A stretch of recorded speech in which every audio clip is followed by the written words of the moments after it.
Okay, so at the beginning here, they need to send Adora through an alternate route because they don't want to parade a horde soldier through Bright Moon, and Glimmer needs to recharge, so they end up scaling up this cliff.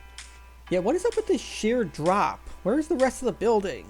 I say this because they're entering through a window into Glimmer's room, but the last shot of outside her room had more to the structure than just room then cliff. And this long drop would mean Bo would have had to somehow get a rope up miles, and I doubt his bow has the range for that. I'm harping on about this because in the first episode there's this other cliff a short distance from Glimmer's room, and they could have easily shown an arrow with a rope going across that and just tied to a tree there and have them cross that way. It would have made complete sense, but judging by the cliff instead of the building here, I guess they just forgot about it?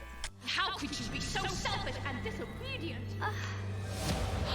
Glimmer. Glimmer getting woozy and literally collapsing into her mother's arms because she's low on magic, plus Angela's serious reaction to it, is great because it adds a drawback to her overpowered abilities, one that is clearly telegraphed to be able to cause serious danger if she exerts herself in combat.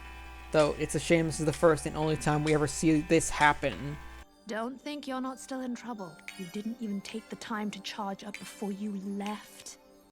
Angela's light temperament with her concern is also good because I said she's protective, but I really don't think she's protective to the point where she just shelters Glimmer. Yet Glimmer does interpret it as a lack of respect, and look, this is important for understanding Glimmer's actions later on in the series, trust me. Okay, my mom's on her way, but no one panic. What? I said no one panic! Okay, I get that the Horde insignia does mean people will be hostile towards Adora, but I'm confused as to why they couldn't just walk her to the throne room. It would raise a few eyebrows from the guards, sure, but this is Princess Glimmer and her known friend Bo with her. Are the citizens of Bright Moon and the guards so overzealous to the point where they won't see the princess and just go berserk as soon as they notice the Horde insignia? Bo here acts as if someone's gonna break down the door any minute now. My mom is gonna love She-ra. We can ease her into the Horde stuff later. Glimmer, how can you possibly ease her into the fact that she was a Horde soldier? Just tell Angela. I cannot for the life of me get why they couldn't just bring her up there and say, Hey mom, we found a Horde soldier. Can we keep her? which is a bit more tact in mentioning Adora helped Thamor and defected. I suppose Glimmer, thinking her own mother lacks trust in her, runs deeper than I thought. For the honor of That was pretty lucky for Adora. Also, that glass bottle landing on her head from that height should have hurt. Also, Adora somehow gets out of the palace and walks out here to see her horse without anybody noticing. But how? Not a single guard saw her and was like, hey, who are you? Also, Adora goes out here and says, the honor of Grayskull! for a while, and from the distance to the castle in this shot means she has to have gone miles away by foot, no less. Just how long was Glimmer keeping Angela busy for? Or do they walk as slowly as Skyrim NPCs? Adora gets the sword to zap the horse, and it gets wings and a horn, which leads to events where Adora gets her coat blown off in a military camp, and she gets chased out by people who understandably think she's a spy or something. Also, why is this one person cleaning their sword with a leaf? Like, is that a thing that people do? I would also like to point out how we are in episode 3, yet are able to infer a great deal on why the rebellion is losing. We get people saying it, but understand why, because the Horde has tanks, robots, and lasers, yet the rebellion has bows and arrows.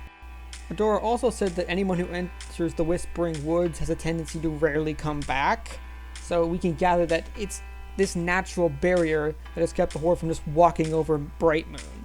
Show Don't Tell is hard to pull up with such minute details like this, but She-ra is able to pull it off fairly well.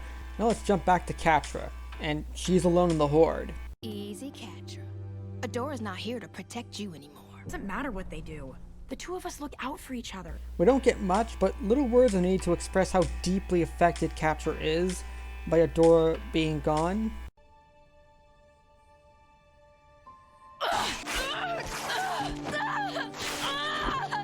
She is not an emotionally stable person, especially without Adora, but you'll have to wait because we will get to that later on, just not right now. Catra! What do you want? There's that reckless streak again. Maybe I should tally these. Also, do I even need to say anything about how intimidating Shadow Weaver is anymore? Also, remember when I said there was such a thing as creating too much mystery and She-ra gets close to that? Well, this is the episode I was referring to. This is Raz, who keeps acting like Adora is someone named Mara, because the story already has so much of a mystery element. I knew this wasn't just some senile old woman. She says, "This is the wrong time for my Mara, isn't it? Oh, now you've got the sword instead."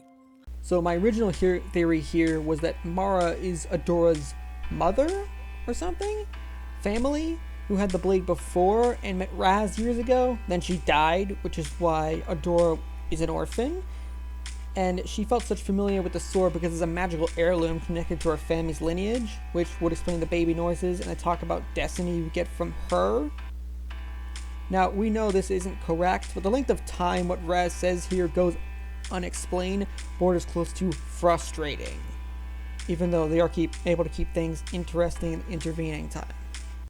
The rebellion hates me and I can't go back to the Horde, and I want to do the right thing, but I don't know what that is. Adora's character shall be defined by her relationship with destiny. She was told by Shadow Weaver what she should be in life, and we were told that her existence as She-ra was predetermined. Stop waiting for someone to tell you what the right thing to do is. What do you think? And yet it's Raz here as the first and one of few people who tells Adora to make up her own mind and do what she thinks is right. It feels like a quick throwaway exchange, but as the series goes on, I look back at this moment as the moment Adora makes a life-changing decision by choice. Sure, she turned against the Horde, but when Adora was She-ra for the first time, she seemed to move like an automaton, and her decision to stop the Horde was fairly spontaneous there. Yet here, she has everything in place, soaks that all up, then makes up her own mind, turning into She-ra and being fully in control to save Swiftwind, and demands the Horde leaves. Then later head back to Brightmoon to officially join the rebellion, not just because there could be answers there or it seems like it's the only choice, but because she wanted to join in this struggle.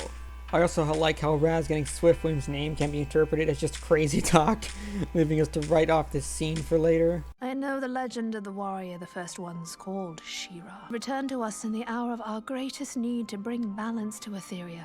This is the only time Angela will speak of She-ra and the first ones. Adora will never try to ask more about it, which is weird because answers were one of the reasons why she wanted to come here. And now we get to meet the big bad, put air quotes around that. He's there, but not really that involved in Adora and Catra's story, hence why he doesn't really care about Adora quote-unquote needing to be recaptured, and just promotes Catra for efficiency's sake. Narratively speaking, it makes more sense for Catra and Shadow Weaver to be our primary antagonist here, and not Hordak. His tale comes later, and is interesting and fun on its own, but I'm glad we can focus on Adora, Catra, and Shadow Weaver. So that was episode 3 of Overanalyzing She-ra.